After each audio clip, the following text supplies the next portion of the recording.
In today's Wiser, we're going to talk about the value of being honest with ourselves and others. Let's get wiser. Let's dive into the wisdom.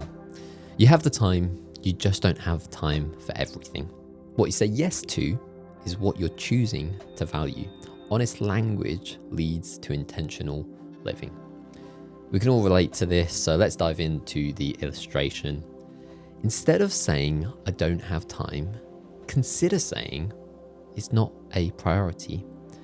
When we choose to represent things by saying that we don't have time, we're almost trying to live in that prison. We're convincing ourselves that it's a time constraint, but actually we all have the same amount of time. It's just whether we are choosing to prioritize the thing that we're being asked to commit to. This is something that Persian poet Hafiz could relate to. He shared this quote: the words you speak become the house that you live in. When we say, I don't have time, we're restricting ourselves, we're confining ourselves. But when we say that it's not a priority, we take back ownership. We become the stewards of our own lives, our own time. Let's dive into today's wisdom.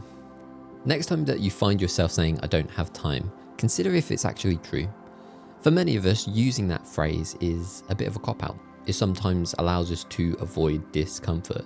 But the reality is that if we say that we don't have time for it now, we'll constantly be coming back to that question as to, do I have time now, later on? The people that you're saying that to will continue to assume that it's a time-based thing as opposed to a priority-based thing. There is nothing wrong with saying that it's not a priority. In fact, that clear, intentional language can go a long way in communicating what's actually important to you, not just to the other person, but often to ourselves. By saying that we don't have time, we're often just trying to convince ourselves, trying to get our brains or our bodies to catch up with our heart. But actually, we know our true motives, our true values deep down. And so intentional living comes from using true and honest language. So today we're going to look at 3 tips that you can apply so that you can start living truthfully and intentionally with yourself and others. Number 1, just use honest language. Next time you're considering saying, I don't have time, ask yourself, is it actually a time thing or a priority thing? If it's not a priority, try saying that. You might catch yourself, or you might confirm what actually truly matters to you. Number 2 is to audit your week. Consider looking at the things that are in your diary and ask yourselves whether they align with what truly matters to you. Is there actually space that you could open up so that you could prioritize that thing? Or is it a matter that that thing doesn't have place in your calendar? Where are you actually investing your hours? Is it intentional? Consider that. Today's resource will build upon this, so we'll come back to that in a moment. And lastly, align your actions with your values. Don't wait for someday. Instead of saying one day, say today is day 1. If you want to unpack today's wisdom, you can do so with today's reflection. Here are 3 journal prompts to get you to unpack this further. Number 1, what's something I keep saying I don't have time for, but truly want to prioritize? Number 2, where are my daily choices out of sync with what I say truly matters the most? And number 3, how could my language shift my perspective and my priorities? If you want to learn more about the life-changing habit of journaling, check out journalwiser.com. Got lots of exciting things planned in the next couple of months, so I'd love to have you as part of the community. Now let's dive into the resource, and as I mentioned, it's building upon that auditing of the week activity that I shared in the explanation section. It comes courtesy of Sahil Bloom, and it's his energy calendar framework. Now this is something that I first heard Sahil share at I think it was Ali Abdaal's book launch for his Feel Good Productivity in January 2024.